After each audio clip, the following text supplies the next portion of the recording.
Hello Galaxy student, here I am Sangeeta. Today in this lecture we will be discussing about the assignment of class 7th. Assignment करने वाले class 7th का last time हम लोगों ने tick the correct option, answer in one sentence, answer in one word complete कर लिया था. आज हम define से start करेंगे, तो बिना time waste किए हम define से define complete करेंगे. Short answers, long answers and difference between आज इस वीडियो में complete कर देंगे. Now डिफाइन, आपका डिफाइन जो है वो कितने मार्क्स का आने वाला है? दैट इज 10 मार्क्स का आने वाला है. कोई भी 5 आपको लिखने पड़ेंगे. Define, okay. तो क्वेश्चन नंबर 1 है आपका nutrition. What is nutrition? Nutrition क्या होता है? क्वेश्चन नंबर 1 है न्यूट्रिशन. मैंने कितनी बार आपको बताया हुआ है कि जो प्रोसेस होता है जब हम फूड इंटेक करते हैं और उस फूड में जो भी कंपोनेंट्स प्रेजेंट रहता है, जैसे कि न्यूट्रिएंट्स जिसे हम बोलते हैं, और वही न्यूट्रिएंट जो हमारे बॉडी में हम यूटिलाइज कर रहे हैं, हम उसको यूटिलाइज कर रहे हैं, और वही प्रोसेस को हम क्या बोलते हैं? न्यूट्रिशन बोलते हैं. The process of intaking nutrients in form of food. The process of, मैं इधर आपको बता दे रही हूँ, the process of intaking food in the form of food. Food के फॉर्म में अगर हम न्यूट्रिएंट्स ले रहे हैं तो उस प्रोसेस को हम क्या बोलते हैं? न्यूट्रिशन बोलते हैं. फोटोसिंथेसिस क्या होता है? Photosynthesis, the plant prepare their own food by the use of sunlight, water, carbon dioxide, minerals. This process is known as to be in photosynthesis. photosynthesis का मतलब क्या होता है? sunlight, water, mineral और carbon dioxide के presence में. हमने requirement of photosynthesis में पढ़ा था, 3 requirements हमने पढ़े थे, that is carbon dioxide, sunlight and water and minerals, and उसके बाद में हमने carbon dioxide. ये 3 जो requirement चाहिए रहती है प्लांट को अपना फूड प्रिपेयर करने के लिए, यही प्रोसेस को हम क्या बोलते हैं? फोटोसिंथेसिस बोलते हैं. तो you can write down the answer. The plant prepare their own food by using sunlight, water, carbon dioxide and minerals. Then this type of process is known as to be an photosynthesis. Heterotrophic nutrition क्या होता है? Heterotrophic मैंने आपको बहुत बारी बताया हुआ, ये तुम्हारा थर्ड क्वेश्चन है, that is heterotrophic nutrition. Okay, heterotrophic nutrition का मतलब क्या होता है? The mode of nutrition that the plants, that the animals depend on the other plants or other organisms as a food source, then this mode is known as to be a heterotrophic mode of nutrition. कैसा mode होता है nutrition का? कि जो भी animals जो रहते हैं वो दूसरे ऑर्गेनिजम्स के ऊपर डिपेंड रहते हैं उनके फूड के लिए एज अ फूड. सो उस टाइप के न्यूट्रिशन को हम क्या बोलेंगे? हेटेरोट्रॉफिक न्यूट्रिशन बोलेंगे. क्वेश्चन नंबर 4 है आपका डाइजेशन. डाइजेशन क्या होता है? कॉम्प्लेक्स फूड मॉलिक्यूल्स जो रहते हैं, कॉम्प्लेक्स सब्सटेंस जो रहते हैं, वो किस में कन्वर्जन लेते हैं? That is simpler form of substance में कन्वर्जन ले. Then in this type of process is known as to be in digestion. और डाइजेशन का प्रोसेस हमने कहाँ पढ़ा था? डाइजेस्टिव सिस्टम में पढ़ा था. हमने ये भी पढ़ा था कि 5 मेन प्रोसेसेस होते हैं डाइजेस्टिव सिस्टम में: ingestion, digestion, absorption, assimilation and egestion. तो सेम उसमें जो डाइजेशन जो है वही हमें उसका आंसर लिखना है. Digestion, the break down of complex component of a food into a simpler substance is called as digestion. जो कॉम्प्लेक्स फॉर्म ऑफ सब्सटेंसेस होंगे उसको किस में कन्वर्जन करना? That is simpler form of substance में कन्वर्ट करा जाता है, उस प्रोसेस को हम क्या बोलते हैं? डाइजेशन बोलते हैं. तुम्हारा 5th वाला क्वेश्चन है, दैट इज एसिमिलेशन. एसिमिलेशन भी किसका पार्ट है? डाइजेस्टिव सिस्टम में से एक प्रोसेस का पार्ट है. एसिमिलेशन का मतलब क्या? Now the utilization of these food, the utilization of that is simple food, simpler substances to build complex substances. जो भी फूड जो है जो सिंपलर फॉर्म ऑफ फूड है उसको हमें अब किस में कन्वर्जन करना है? कॉम्प्लेक्स फॉर्म ऑफ फूड में कन्वर्जन करना है, उसको हम क्या बोलते हैं? एसिमिलेशन. इन शॉर्ट, जब हम स्मॉल इंटेस्टाइन में विली के बारे में हमने पढ़ा था, वहाँ पे क्या हो रहा था? जो अब्जॉर्ब, जो ब्रेकडाउन, जो सिंपलर फॉर्म ऑफ सब्सटेंस थे वो किसमें, किसके थ्रू? विली के थ्रू ऑल ओवर बॉडी में पहुँच रहे थे. तो वो कॉम्प्लेक्स फॉर्म ऑफ फूड अब बनाएंगे. दैट इज कॉम्प्लेक्स, जो भी उनको जहाँ पे जैसा रिक्वायरमेंट होगा वो उन्हें उन्हें अपने आप से उस तरीके से मॉडिफाई करेंगे, तो उस प्रोसेस को हम क्या बोलेंगे, एसिमिलेशन बोलेंगे। असाइनमेंट में आंसर्स लिखे हुए हैं, आप प्रॉपर्ली लर्न कर सकते हो उसको। नाउ एब्जॉर्प्शन का मतलब क्या होता है, आपका क्वेश्चन नंबर 6 है एब्जॉर्प्शन। एब्जॉर्प्शन, एब्जॉर्प्शन का क्या मतलब होता है, the digested food pass into the blood vessels in the wall of small intestine, then this type of process is known as to be an absorption. तो here we have completed, that is absorption का मतलब क्या होता है, जो भी food digest हुआ है अब क्या होगा, वो ब्लड के थ्रू, ब्लड वेसल्स के थ्रू, स्मॉल इंटेस्टाइन में से जो ब्लड वेसल्स के थ्रू क्या होगा, वो दूसरी जगह पे that is all over body parts में जाएगा, और तो और जो वाटर और मिनरल्स हैं, जो रिक्वायर्ड वाटर और मिनरल्स है, वो लास्ट में क्या हो जाएंगे, एब्जॉर्ब हो जाएंगे हमारे बॉडी में। तो उस प्रोसेस को हम क्या बोलते हैं, एब्जॉर्प्शन बोलते हैं। Now scoring, now question number 7 है आपका स्कोरिंग। स्कोरिंग का मतलब क्या होता है, scoring, scoring that is the sheared skin with the hair is was in the tank to remove the grease, dust and dirt। अब क्या होता है, जो भी हमने स्किन शेयरिंग की है, शेयरिंग का मतलब क्या होता है, जो हमने शिप के बॉडी में से वुल निकाला, वुल के साथ में क्या होता है, एक पतली सी लेयर भी जो होती है स्किन की, वो भी रिमूव होती है। तो दैट वो प्रोसेस को हम शेयरिंग बोलते हैं। और वो जो हमें मिला है, वुल मिला है, अब वो क्या करेंगे, हम उसको अच्छे से उसको वॉश करेंगे। क्यों वॉश करेंगे, क्योंकि उसके ऊपर जितना भी डस्ट होगा, डर्ट होगा, जो ग्रीस होगा, वो क्या हो जाएगा, रिमूव हो जाएगा। रिमूव करना है हमें, तो उस प्रोसेस को हम क्या बोलते हैं, स्कोरिंग बोलते हैं, जिसमें से हम क्या रिमूव करते हैं, डस्ट, डर्ट या ग्रीस जो है, जो वुल में प्रेजेंट है, जो शेयरिंग करने के बाद में जो वुल में प्रेजेंट है, उसको रिमूव करने के लिए। तो this process is known as to be in scoring. Now question number 8 है सेरीकल्चर। सेरीकल्चर तो आपको आता ही है। सेरीकल्चर क्या होता है, sericulture the rearing of silk worm. Silk worm की रियरिंग करना, मतलब जो सिल्क वॉर्म में से हम क्या निकालेंगे, अब कोकून में से उनका जो सिल्क फाइबर है उसको निकालना, उसको कलेक्ट करना, उस प्रोसेस को हम क्या बोलते हैं, सेरीकल्चर। नाउ शॉर्ट आंसर्स में है आपका question number 1, short answers. Okay, short answers जो है, क्वेश्चन नंबर 1 है, कोई 20 मार्क्स का शॉर्ट आंसर्स है, कोई भी 6 लिखने होंगे। नाउ क्वेश्चन नंबर 1 है draw the life cycle of silk worm. Silk worm का लाइफ साइकिल आपको ड्रॉ करना है, वो चैप्टर नंबर 3 में आपको मिल जाएगा। उसका पूरा एक लाइफ साइकिल दिया होगा, वही आपको ड्रॉ करना है, या तो फिर जो मैंने प्रीवियस वीडियो में आपको ड्रॉ करवाया था वो, या तो फिर मैं जो अभी ड्रॉ कर रही हूँ वो भी आप क्या कर सकते हो, ड्रॉ कर सकते हो।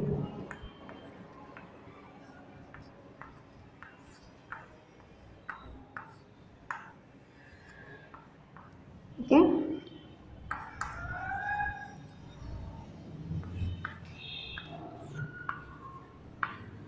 क्या करते हैं हम, मलबेरी लीफ में वो लोग क्या करते हैं, अपने एग ले करते हैं, और फिर बड़े होने के बाद में वो क्या करेंगे, उस लीफ को वो कंज्यूम करेंगे, और किस में कन्वर्ट होंगे, लार्वा या तो फिर कैटरपिलर में। इसको हम क्या बोलते हैं, लार्वा या कैटरपिलर।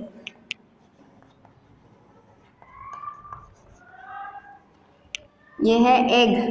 कितने स्टेजेस थे, 4 स्टेजेस। सबसे पहला है एग, सेकेंड है लार्वा स्टेज, देन उसके बाद में वो किस में कन्वर्ट होते हैं,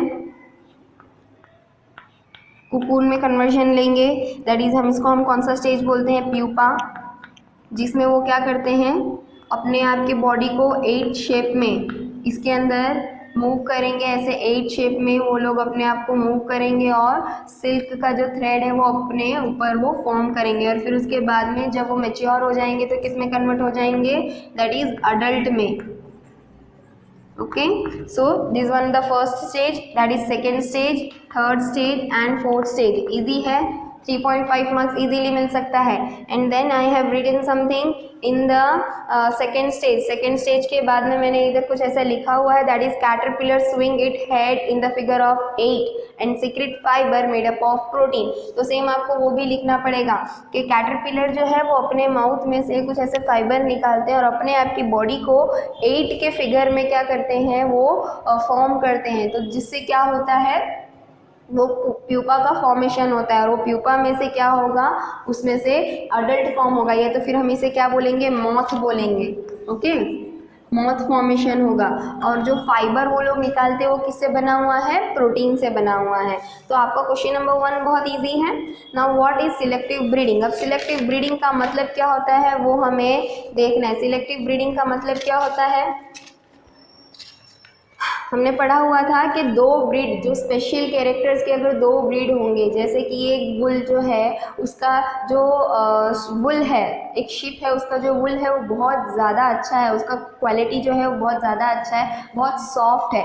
और दूसरा जो शिप है उसका ब्रीड का जो हेयर है, जो कलर है वो बहुत ज़्यादा शाइनी है, या तो फिर उसका जो मिल्क है वो बहुत ज़्यादा हेल्दी है। तो हम क्या करेंगे, दोनों के बीच में एक मेल मेंबर और एक फीमेल मेंबर के बीच में क्या करवाएंगे, ब्रीडिंग करवाएंगे। ब्रीडिंग करवाने के बाद में जो उनका आने वाला जनरेशन होगा, जिसे हम क्या बोलते हैं, ऑफ स्प्रिंग बोलते हैं। क्या बोलते हैं, जिसे हम ऑफ स्प्रिंग। और वो ऑफ स्प्रिंग में क्या होगा, दोनों क्वालिटीज प्रेजेंट होंगे, दोनों क्वालिटीज प्रेजेंट होंगे। जैसे कि अगर आपको चाहिए था सॉफ्ट हेयर और मिल्क कंज्यूमिंग वाला एनिमल, तो दोनों उसके अंदर वो ऑफस्प्रिंग में होगा। तो ऐसे टाइप के ब्रीडिंग को हम क्या बोलते हैं, सिलेक्टिव ब्रीडिंग। सिलेक्टिव ब्रीडिंग क्यों, क्योंकि हमने सिलेक्ट किया हुआ है स्पेशली एनिमल्स के कैरेक्टर्स को, एंड देन उन दोनों के बीच में हमने क्या करवाया, ब्रीडिंग करवाया, इंटरकोर्स करवाया। इंटरकोर्स करने के बाद में उनकी आने वाली जनरेशन, जिसे हम क्या बोलते हैं, ऑफस्प्रिंग बोलते हैं, और उस ऑफस्प्रिंग में भी वो स्पेशल कैरेक्टर्स प्रेजेंट है। तो ऐसे टाइप के ब्रीडिंग को हम क्या बोलते हैं, सिलेक्टिव ब्रीडिंग। और इसमें आपको डायग्राम भी थोड़ा बहुत ड्रॉ करना है और इसमें एग्जाम्पल भी आप लिख सकते हो।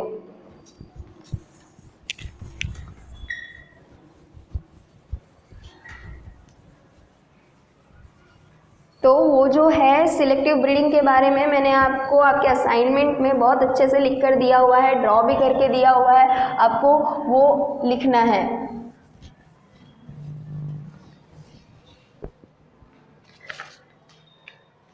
जैसे कि the process of selecting parents for obtaining special characters in their offspring. हमें सिलेक्ट करने हैं दो पेरेंट्स ऐसे सिलेक्ट करने हैं जिनके आने वाला जो जनरेशन होगा, जो ऑफस्प्रिंग होगा, उसमें वो स्पेशल कैरेक्टर्स प्रेजेंट होगा। तो वैसे टाइप की ब्रीडिंग को हम क्या बोलते हैं, सिलेक्टिव ब्रीडिंग बोलते हैं। एग्जाम्पल में हम ले सकते हैं, that is for obtaining soft fur from the goat और sheep, for obtaining higher quality of milk from the cow and species. ये दो एग्जाम्पल है जिसमें कि अगर हमें सॉफ्ट फर चाहिए गोट या कोई शिप के ऑफस्प्रिंग में, तो हम क्या कर सकते हैं, सिलेक्टिव ब्रीडिंग करवा सकते हैं।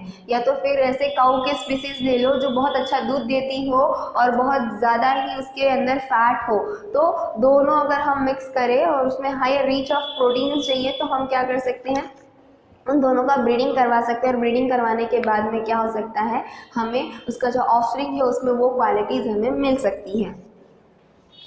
नाउ क्वेश्चन नंबर 3 है आपका, draw a diagram of buccal cavity. Buccal cavity का डायग्राम आपको ड्रॉ करना है। एग्जाम मैंने आपको क्वेश्चन असाइनमेंट में भी ड्रॉ करके दिया हुआ है, और दूसरा है कि आपके बुक में भी सेकेंड चैप्टर में है बक्कल कैविटी के बारे में। और बक्कल कैविटी में आपको टीथ का स्ट्रक्चर स्पेशली आपको अच्छे से ड्रॉ करना है। मैं इधर टीथ का स्ट्रक्चर ड्रॉ कर रही हूँ, आप ये भी ड्रॉ कर सकते हो, और पूरा का पूरा आपको बक्कल कैविटी भी ड्रॉ करना है, तो ही आपको 3.5 मार्क्स मिलेगा। हमने पढ़ा हुआ था कि कैनाइन कहाँ प्रेजेंट होते हैं, कितने प्रेजेंट होते हैं, वो भी आपको लिखना है। मोलार कितने होते हैं, प्री मोलार कितने होते हैं।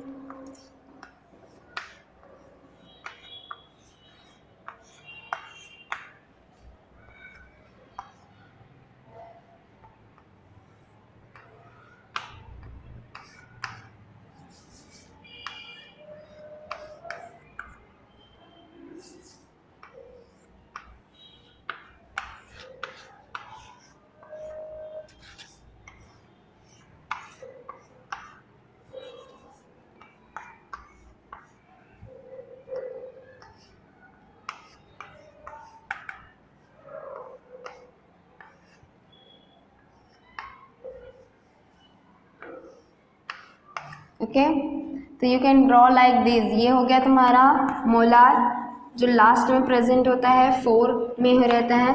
4 मोलार्स प्रेजेंट होते हैं, 4 प्री मोलार्स प्रेजेंट होते हैं आपके बकल कैविटी में। एंड देन कितने कैनाइन, ये कैनाइन है, कैनाइन एंड इंसीजर, ओके, एक जॉ में कितना प्रेजेंट होता है, 4 इंसिसर्स एंड 2 कैनाइन्स। तो you have to draw like this and पूरा बकल कैविटी भी आपको ड्रॉ करना है और आपको स्पेशली ये टीथ भी ड्रॉ करने हैं and you have to write that what is permanent teeth and what is milk teeth. Milk teeth के बारे में और परमानेंट टीथ के बारे में भी लिखना है। The first set of the teeth grow during the infancy and fall at the age of 6 to 8 years, then this type of teeth are known as to be in milk teeth। जो बच्चे grow होते हैं धीरे धीरे, starting जो stage रहता है उसमें जो स्टार्टिंग के जो टीथ होते हैं उनके बकल कैविटी में जो ग्रो होते हैं, तो that teeth are known as to be in milk teeth. और वो कौन से एज तक रहते हैं, 6 to 8 ईयर्स तक में ही रहते हैं। और फिर 8 ईयर्स के बाद में सेकेंड सेट ऑफ टीथ जो ग्रो होता है उसे हम क्या बोलते हैं, परमानेंट टीथ बोलते हैं। और मिल्क टीथ जो रहते हैं वो कितने सेट्स में ग्रो होते हैं, दैट इज 20 टीथ, उनके टोटली 20 टीथ ग्रो होती हैं। और वेयर एज जो सेकेंड सेट ऑफ टीथ होता है उसको हम बोलते हैं परमानेंट टीथ, जो 8 ईयर या तो फिर 6 ईयर के बाद जो टीथ ग्रो होते हैं that are known as to be in permanent teeth. और वो कितने हो सकते हैं, या तो फिर 28 या तो फिर 32 टीथ आपके बकल कैविटी में प्रेजेंट हो सकता है। नाउ क्वेश्चन नंबर 4 है आपका, right a note on stomach. Stomach के बारे में आपको लिखना है एंड डायग्राम भी ड्रॉ करना है स्टमक का। ना स्टमक का डायग्राम आप बहुत इजीली ड्रॉ कर सकते हो जे शेप में। ओके, आपके टेक्स्ट बुक में भी है, सो you can draw like this.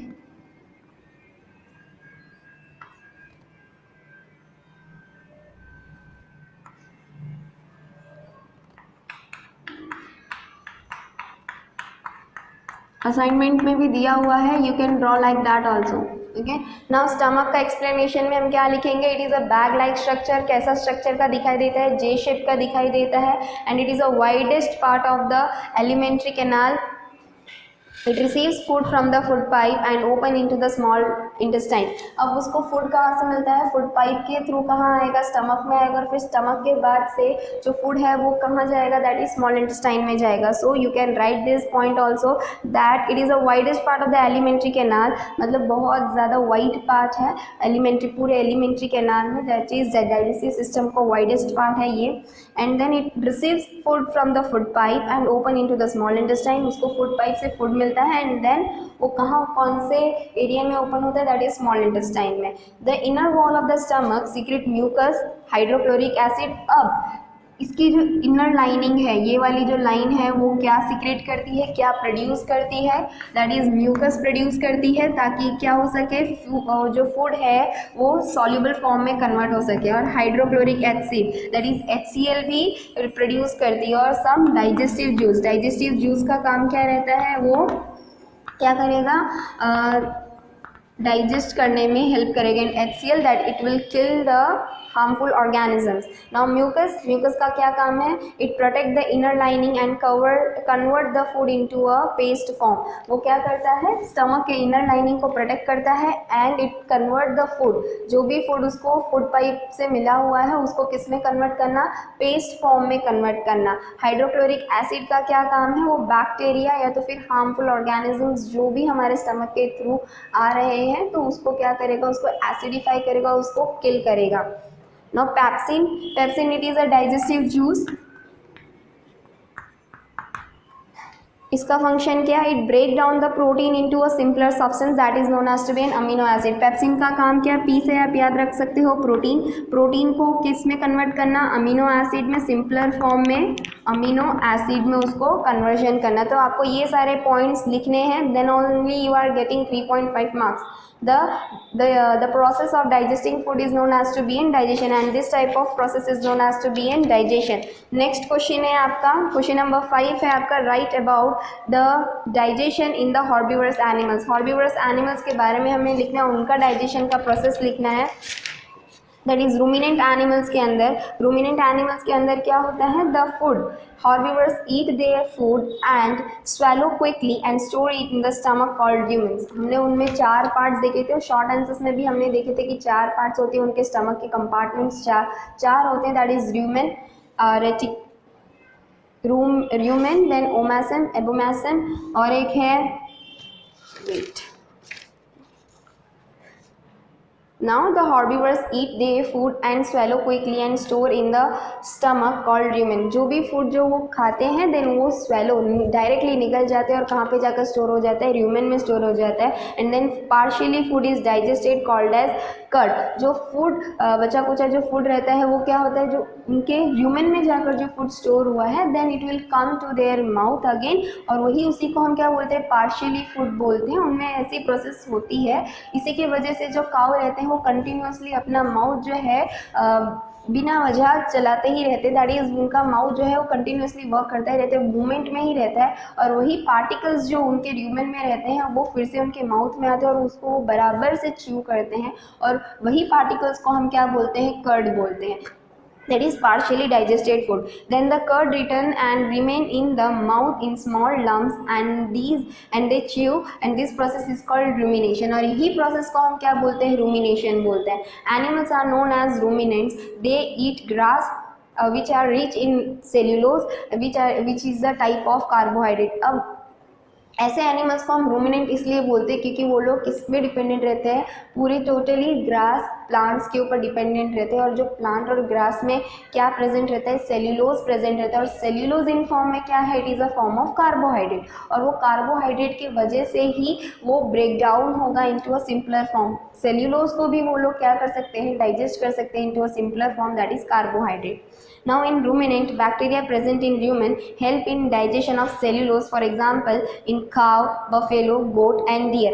अब ruminant में क्या होता है, उनका जो rumen में क्या प्रेजेंट होता है, some several bacteria प्रेजेंट होते हैं. वो बैक्टीरिया का क्या काम रहता है, वो सेल्यूलोज को किस में कन्वर्ट करते हैं, सिंपलर फॉर्म में कन्वर्ट करते हैं. वही सिंपलर फॉर्म जो है, इसी की वजह से ऐसे जो ह्यूमन्स जो रहते हैं वो कौन सा ऑर्गेनिजम्स में प्रेजेंट रहते हैं, हॉर्बिवरस ऑर्गेनिजम्स में प्रेजेंट रहते हैं. जैसे कि हो गया हमारे cow, buffalo, goat and deer. और इनमें एक स्पेशल जैसे कि caecum is present between the large intestine and small intestine, then the food is digested by the acting of bacteria.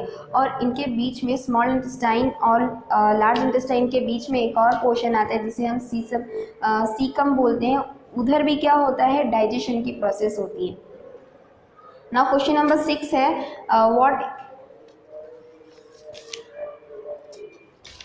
Question number 6 that is explain about insectivorous plant. Insectivorous plant के बारे में आपको बताना है, explain करना है. इसमें आप क्या ड्रॉ कर सकते हो, दैट इज पिक्चर प्लांट आप ड्रॉ कर सकते हो और उसके बारे में आप बता सकते हो. इंसेक्टिवेरस प्लांट क्या होते हैं, ऐसे प्लांट्स जो किसके ऊपर डिपेंडेंट रहते हैं as a food source, insect के ऊपर डिपेंड रहते हैं. तो that type of plant is known as to be an insectivorous plant और कार्निवेरस प्लांट. और इसका अगर आप एग्जाम्पल देना चाहते हो तो पिक्चर प्लांट आप ड्रॉ भी कर सकते हो.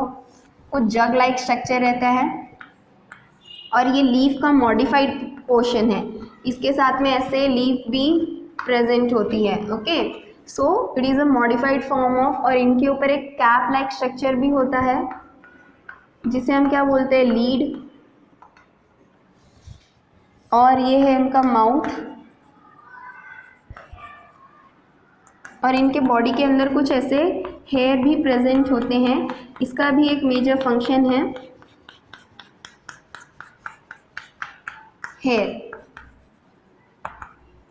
ओके, ना कोई भी इंसेक्ट अगर इनके इधर माउथ पे आकर बैठे तो क्या करते हैं वो लोग, उसको अंदर खींच लेते हैं. एंड देन ये जो लीड है, जैसे इंसेक्ट आकर बैठा, ये जो लीड है वो बंद हो जाएगा, लीड बंद हो जाएगा, जो उनका कैप है वो बंद हो जाएगा, और जो इंसेक्ट है वो इस हेयर में एंटेंगल्ड हो जाएगा, मतलब फंस जाएगा पूरी तरह से. जो इंसेक्ट है वो पूरी तरह से यहाँ पे आकर फंस जाएगा, और फंसने के बाद में ये जो इंसेक्ट है वो नीचे जाकर हेयर के साथ में जॉइंट हो जाएंगे. एंड देन इसमें ऐसे डाइजेस्टिव जूस प्रेजेंट रहते हैं, वो क्या करते हैं, ये इंसेक्ट को किसमें डिज़ोल्व कर लेते हैं, उनको पूरी तरीके से उसको डिज़ोल्व कर लेंगे, और उनमें से जितना भी उनको न्यूट्रिएंट चाहिए वो न्यूट्रिएंट ले लेंगे. और वो ऐसा क्यों करते हैं, बिकॉज उनको जो सॉइल है वहाँ से उनको प्रॉपरली न्यूट्रिएंट्स नहीं मिलता है. इसी की वजह से वो लोग क्या करते हैं, वो इंसेक्ट के ऊपर डिपेंड रहते हैं as their food source.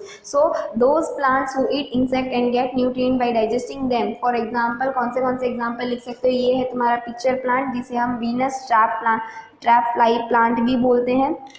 Now picture like, अभी कैसा आपको स्ट्रक्चर दिख रहा है, bag like structure, picture like structure, इसे हम पिक्चर लाइक स्ट्रक्चर बोल सकते हैं.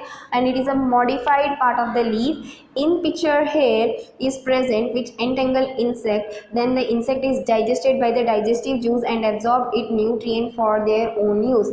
नाउ ये मैंने आपको बता दिया कि इनके अंदर क्या होता है, डाइजेस्टिव जूस प्रेजेंट रहता है जो क्या करता है, इंसेक्ट को डाइजेस्ट करने में मदद करता है और उसमें से वो क्या करेंगे, न्यूट्रिएंट अपने एज अ फूड सोर्स के लिए वो यूटिलाइज करेंगे. नाउ क्वेश्चन नंबर 7 है आपका, that is explain the mode of nutrition in plant. आपको mode of nutrition in plant के बारे में बताना है. जैसे कि दो मोड्स रहते हैं न्यूट्रिशन के, फर्स्ट है ऑटोट्रॉफ एंड सेकेंड है हिट्रोट्रॉफिक मोड ऑफ न्यूट्रिशन. वो दोनों के बारे में आपको एक्सप्लेन करना है. ऑटोट्रॉफिक मोड ऑफ न्यूट्रिशन क्या होता है, जो ऑर्गेनिजम्स अपना फूड जो है वो खुद प्रिपेयर करते हैं और दूसरों के ऊपर फूड के लिए डिपेंडेंट नहीं होते हैं.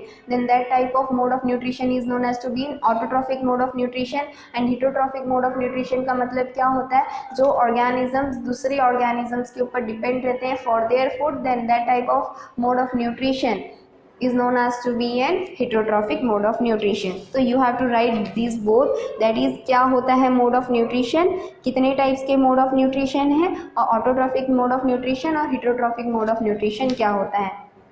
Now next है आपको question number 6 है, that is difference between any four लिखना है आपको. 2 marks के होंगे, each 2 marks के होंगे एंड आप 2 points लिख सकते हो इसमें. फर्स्ट क्वेश्चन है आपका wool and silk. Wool and silk के बारे में आपको डिफरेंशिएट करना है. वुल हमें कहाँ से मिलेगा, शिप, गोट, कैमल, इनमें से हमें क्या मिलेगा, वुल मिलेगा. मेजर पार्ट है शिप एंड गोट, तो आपको एक डिफरेंस मिल गया, शिप से मिलता है. और सिल्क हमें कहाँ से मिलेगा, सिल्क वॉर्म से. तो दो हमें मेजर डिफरेंस मिल गया वुल और सिल्क का. 6 है difference between. Okay,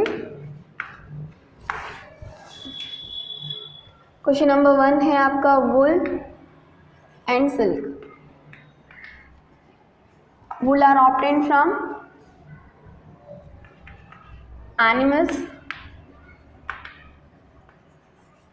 animals fur से, और ये है सिल्क वॉर्म के कुकून से,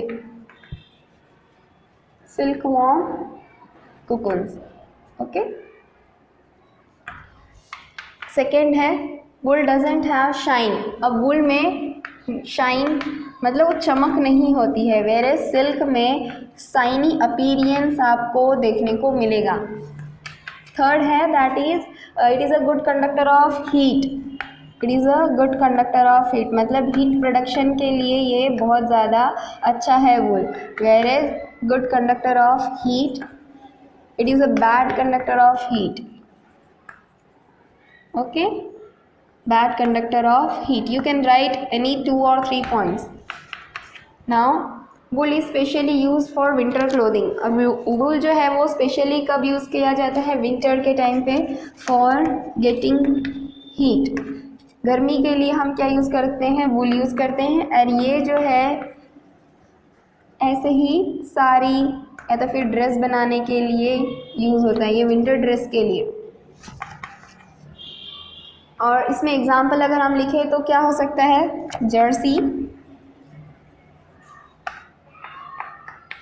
फ्लेनल, और इसमें अगर हम एग्जाम्पल लिखें तो टैफिटा एंड शिफॉन या तो फिर चिफॉन, जो भी बोलो. ओके, तो यहाँ हमारा हो गया वुल एंड सिल्क का डिफरेंस बिटवीन. सेकेंड है आपका small intestine and large intestine के बारे में आपको डिफरेंस लिखना है. Small intestine and large intestine. Small intestine it runs between the stomach and the large intestine, और वेरेज लार्ज इंटेस्टाइन जो है वो टर्मिनल पार्ट है इंटेस्टाइन का. तो it is a run between the stomach and large intestine. Large intestine और stomach के बीच में प्रेजेंट होता है स्मॉल इंटेस्टाइन, और ये जो है वो कहाँ प्रेजेंट होता है, टर्मिनल एंड. टर्मिनल मतलब end part, terminal end, terminal end of the intestine. मतलब इंटेस्टाइन का एंड पार्ट है, that is known as to be in large intestine. ये कैसा है, बहुत ज़्यादा कॉइल्ड फॉर्म में है, highly coiled, and it is wider and shorter, wider and shorter. कितने मीटर का है, 7.5 मीटर्स का है, एंड दिस इज 1.5 मीटर्स। इसमें 3 पार्ट होते हैं, 3 parts are there, that is duodenum, duodenum, jejunum and ileum, okay, whereas इसमें कितने पार्ट्स है, 3 पार्ट्स है, that is colon, cecum and rectum are the part of the large intestine. You can write these points. Then heterotrophic and autotrophic तो आपको आता ही है कि heterotrophic क्या होता है and autotrophic क्या होता है. That is autotrophic में क्या होता है, the mode of nutrition in which they prepare their own food and they are not dependent on other for the food source. Then that type of nutrition is known as to be an autotrophic mode of nutrition. And what is heterotrophic mode of nutrition? The organisms which are dependent on other organisms for their food. Then it is known as to be an heterotrophic mode of nutrition. आप लोग example भी लिख सकते हो. heterotrophic mode of nutrition में भी हमने 2 पढ़े थे, that is carnivorous and partial and fully totally parasitic plants. और autotrophic में क्या होता है, क्लोरोफिल रिक्वायर्ड रहता है, क्लोरोफिल की रिक्वायरमेंट होती है, और हिटोट्रॉफिक में क्लोरोफिल की कोई रिक्वायरमेंट नहीं होती, बिकॉज जो लीव्स हैं वो क्या करते हैं, क्लोरोफिल के थ्रू ही क्या करते हैं, सनलाइट को ट्रैप करते हैं, सनलाइट को कंज्यूम करेंगे, then only they are able to prepare their food. और हिटरोट्रॉफिक जो रहते हैं वो दूसरों के ऊपर डिपेंड रहते हैं, इसीलिए उनको क्लोरोफिल की कोई ज़रूरत नहीं होती है। Food is generally prepare during the day time, और फूड जो है वो डे टाइम पे मेजरली प्रिपेयर्ड होता है। और वेयर इज हिटरोट्रॉफिक में क्या होता है, they can prepare their food at any time because they are dependent on other organisms. वो अपना फूड जो है वो कोई भी टाइम पे बना सकते हैं, बिकॉज वो किस पे डिपेंड रहते हैं, दूसरों के ऊपर डिपेंड रहते हैं। All green plants and some bacteria have this type of nutrition। और autotrophic mode of nutrition में जितने भी green plants होंगे वो कैसा mode of nutrition रखते हैं, autotrophic mode of nutrition रखते हैं। और कुछ organisms, कुछ bacteria ऐसे हैं जो कौन सा मोड दिखाते हैं, ऑटोट्रॉफिक मोड ऑफ न्यूट्रिशन दिखाते हैं। और हिटोट्रॉफिक में all animals and fungi have this type of nutrition. सारे एनिमल्स, सारे हायर ऑर्गेनिजम्स और फंजाई, कुछ फंजाई जो है वो हिटोट्रॉफिक मोड ऑफ न्यूट्रिशन दिखाते हैं। नाउ क्वेश्चन नंबर 4 है आपका, पैरासाइटिक एंड सेप्रोफाइटिक। पैरासाइटिक क्या होते हैं, that is dependent on other organisms for their food totally. अगर वो जो ऑर्गेनिजम्स है वो दूसरों के ऊपर डिपेंडेंट हो टोटली, और वो भी होस्ट के ऊपर, then that type of organisms are known as to be in parasitic organisms। और saprophytic organisms क्या होते हैं, जो सिर्फ और सिर्फ डेड प्लांट्स और एनिमल्स जो मर चुके हैं, जो डिकम्पोज हो चुके हैं, उसके ऊपर क्या कर रहे हैं, डिपेंडेंट हैं, उनसे उनको न्यूट्रिएंट वो एब्जॉर्ब करेंगे। तो that type of mode of nutrition is known as to be in saprophytic mode of nutrition. आपका ये क्वेश्चन नंबर 4 है, पैरासाइटिक एंड saprophytic के बारे में आपको डिफरेंस बिटवीन लिखना है। तो पैरासाइटिक का सबसे पहला वाला पॉइंट हम क्या लिख सकते हैं, the organisms depend on other living organisms for their food. Now saprophytic में क्या है, the organisms depend on dead and decaying matter for their food. इधर जो है पैरासाइटिक वो दूसरे ऑर्गेनिजम्स के ऊपर डिपेंड रहते हैं फॉर देयर फूड, और सैप्रोफाइटिक क्या होते हैं, वो डेड और डिकेइंग मैटर के ऊपर ही डिपेंड रहते हैं for their food. Now question उसमें सेकेंड पॉइंट हम क्या लिख सकते हैं, one organism is beneficial while the other is harmed. Parasitic में क्या होता है, इसमें एक ऑर्गेनिजम्स को ही फ़ायदा होता है और दूसरे के ऊपर जिस पे वो डिपेंडेंट है वो शायद वो मर जाए या तो फिर वो डैमेज हो जाए, तो ऐसे टाइप का उनका मोड ऑफ न्यूट्रिशन होता है।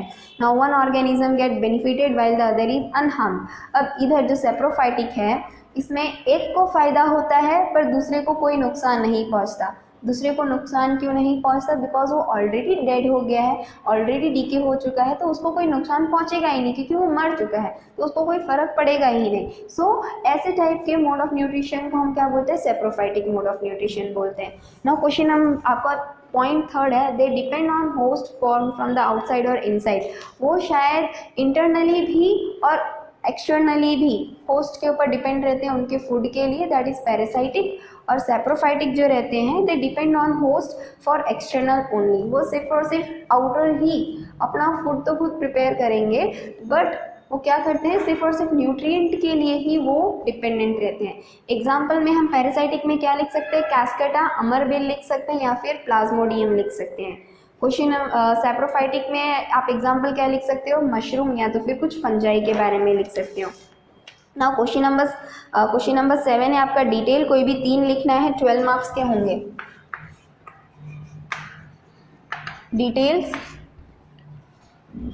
12 मार्क्स के होंगे, एनी 3। क्वेश्चन नंबर 1 है requirements of photosynthesis, draw a proper and NEET diagram of digestive system with labelling. Labelling के साथ में आपको क्या ड्रॉ करना है, डाइजेस्टिव सिस्टम का पूरा डायग्राम ड्रॉ करना है, जिसमें आपको लेबलिंग भी बराबर करनी है। लेबलिंग का मतलब होता है उसको नेमिंग भी प्रॉपरली देना है, तो ये पूरा आपको ड्रॉ करना है। इसोफेगस के साथ में स्टमक के साथ में ऑल दोज थिंग्स, ओके। तो पूरा डाइजेस्टिव सिस्टम आपको ड्रॉ करना है, आपके टेक्स्ट बुक में भी है, वो डायग्राम आप ड्रॉ कर सकते हो।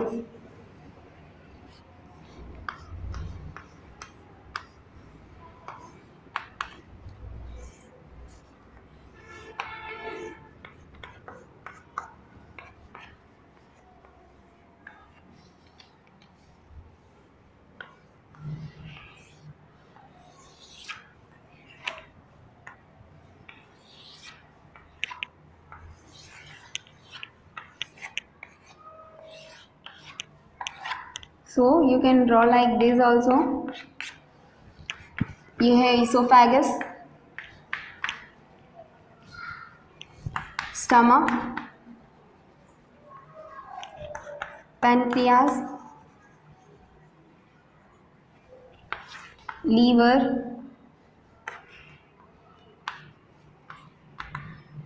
गॉल ब्लैडर,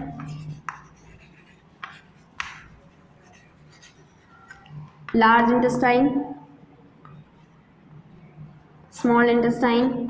फिर उसके बाद में बाकी का पार्ट आपको ड्रॉ करना है। पूरा मैंने आपको असाइनमेंट में ड्रॉ करके दिया हुआ है, वो पूरा डाइजेस्टिव सिस्टम आपको ड्रॉ करना है। नाउ क्वेश्चन नंबर 2 है आपका short note on photosynthesis. Photosynthesis के बारे में आपको पूरा लिखना है, फोटोसिंथेसिस क्या होता है, उसमें रिक्वायरमेंट्स क्या है, उसका इक्वेशन आपको लिखना है। जो प्लांट होते हैं वो प्रोड्यूसर्स होते हैं। क्यों प्रोड्यूसर्स बोलते हैं, because they can prepare their own food and they are the autotrophs organisms, so that's why they are known as to be an that is producers. और as plants prepare their own food by using sunlight, water, carbon dioxide and minerals, this process is known as to be in photosynthesis. उसकी equation हमें मालूम है, that is CO2 plus H2O gives carbohydrate plus oxygen. Then this equation you have to write it down, and the process occurs in the leaves. So these leaves are known as to be in kitchen or food factory of the plant. Whereas जो leaf है उसको हम food factory या तो फिर हम क्या बोलते हैं, kitchen of the plant बोलते हैं, because all this process is going on in the leaves. Leaves के अंदर ये सारी process होती है, that's why we are saying as a food factory of the plant. Now major requirements कौन से हैं, sunlight, इधर मैंने sunlight लिखना भूल गई थी, sunlight, chlorophyll, sunlight, carbon dioxide and water and minerals का काम होता है। सनलाइट हमें कहाँ से मिलेगा, सनलाइट प्लांट को कहाँ से मिलेगा, सन के रेज के थ्रू वो क्या करेंगे, सनलाइट लेंगे, और वो भी ट्रैप कौन करेगा, क्लोरोफिल ट्रैप करेगा, जिस वजह से ही लीफ का जो पिगमेंट होता है वो किस कलर का दिखाई देता है, ग्रीन कलर का दिखाई देता है। नाउ CO2 क्या करते हैं, दैट दे CO2 कहाँ से मिलेगा उनको, एयर में से मिलेगा, जो एटमॉस्फेयर है उसमें से वो लोग क्या करेंगे, कार्बन डाइऑक्साइड लेंगे, और कार्बन डाइऑक्साइड की एंट्री किस तरीके से होगी, स्टोमेटा के ओपनिंग के थ्रू, उस स्टोमेटा के थ्रू वो लीफ के अंदर जाएंगे। Then that type of process जो है वो किसके थ्रू हो रहा है, स्मॉल ओपनिंग के थ्रू हो रहा है, carbon dioxide is getting into the leaf. Water और मिनरल्स कहाँ से मिलेगा, सॉइल में से मिलेगा, सॉइल में से वो क्या करेंगे, अब्जॉर्व करेंगे water and minerals, and then they will be utilize this in the leaf and they will prepare their food. So ये सारे प्रोसेसेस जो हैं आपको लिखने हैं, और प्रॉपरली मैंने असाइनमेंट में पॉइंट वाइज लिखा हुआ है, you can write it down like that only. Okay, now question number 3 है आपका short note on processing of hair into the वूल।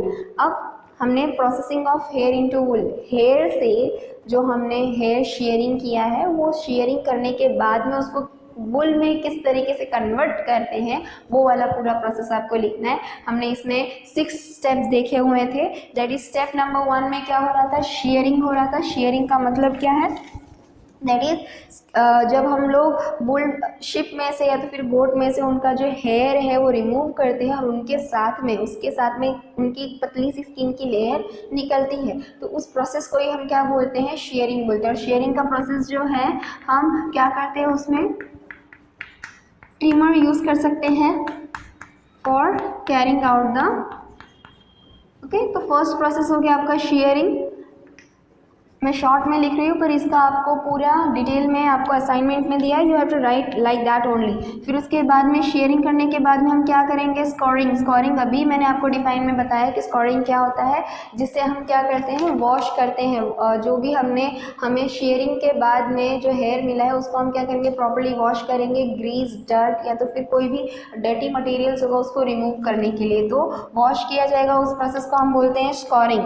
और फिर उसके बाद हम क्या करेंगे, सॉर्टिंग करेंगे। सॉर्टिंग का मतलब क्या होता है, उसमें टेक्सचर देना, एक कलर देना, उसमें उसका जो भी क्वालिटी है, जो भी वूल का क्वालिटी है, गुड क्वालिटी ऑफ वूल और बैड क्वालिटी ऑफ वूल, जो हमने दोनों को साथ में वॉश कर दिया उसको सेपरेट करना, उसको हम क्या बोलते हैं, sorting.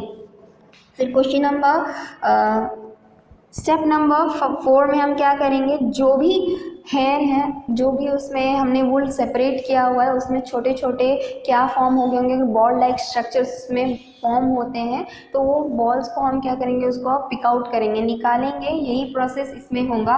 That is the small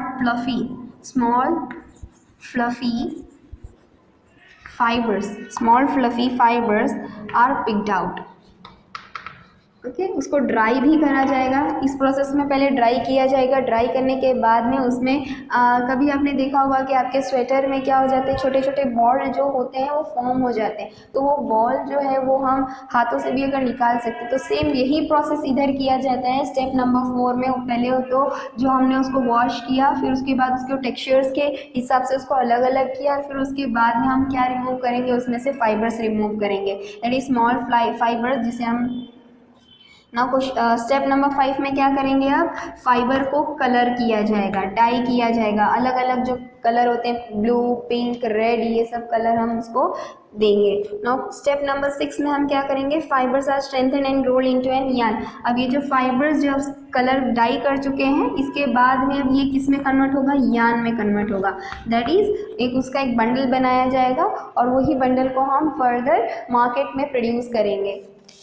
now question number 4 है आपका, draw a proper diagram and explain the digestion in amoeba. Amoeba का आपको प्रॉपर डायग्राम बनाना है और उसको आपको प्रॉपर्ली एक्सप्लेन करना है। अमीबा में भी 5 प्रोसेसेस होते हैं, that is ingestion, digestion, assimilation, absorption and egestion. और अमीबा जो ऐसा ऑर्गेनिज्म होता है, we are saying it as an pseudopodia, उसके ऐसे उसके फिंगर लाइक प्रोजेक्शन, उसके आउट ग्रोथ होती है उसके बॉडी में, जिसे हम बोलते हैं pseudopodia.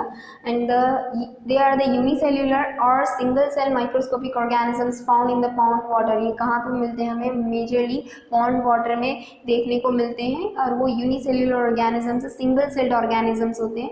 And amoeba change it shape and position, it pushes out, और उसका अनशेप्ड रहता है अमीबा, कोई भी शेप आप उसका ड्रॉ कर सकते हो। न्यूक्लियस प्रेजेंट होगा, छोटे छोटे वैक्यूल्स इसके अंदर प्रेजेंट होंगे, और वो इसके पास में ऐसे अनशेप्ड फॉर्म ऑफ प्रोजेक्शन होते हैं कि वो कहीं से भी, उसको जहाँ पे फूड मिला वो वहाँ से अपना जो मूवमेंट है, अपने हैंड का जो मूवमेंट है वो मूव कर सकता है, और ये फूड को क्या करेगा, इनटेक कर लेगा। और इनटेक के प्रोसेस को हम क्या बोलते हैं, इजेशन बोलते हैं। तो वो फूड को अंदर ले लेगा, फूड को अंदर लेने के बाद में यहाँ पे वैक्यूल रहता है, वो वैक्यूल में क्या होगा, फूड का डाइजेशन होगा। स्मॉलर फॉर्म में फूड जब कन्वर्ट हो जाएगा, फिर ये ऑल ओवर बॉडी में क्या होगा, स्प्रेड होगा, दैट इज एसिमिलेशन होगा इसका। एंड देन उसमें भी जो मिनरल्स एंड वाटर्स रिक्वायर्ड होगा वो भी एब्जॉर्ब हो जाएंगे। एंड देन उसके बाद में जो अनवांटेड फूड है, जैसे कि ये अनवांटेड पार्टिकल्स है, अब इस डायरेक्शन में से वो रिमूव हो जाएंगे बॉडी में से। ठीक है, सो दिस प्रोसेस, ये पूरा होल प्रोसेस आपको प्रॉपरली आपके असाइनमेंट में दिया हुआ है, and you have to write it down that only, and all the best for your exams. Here we have completed our assignment of science. In next video we will be further discussing about the new subject.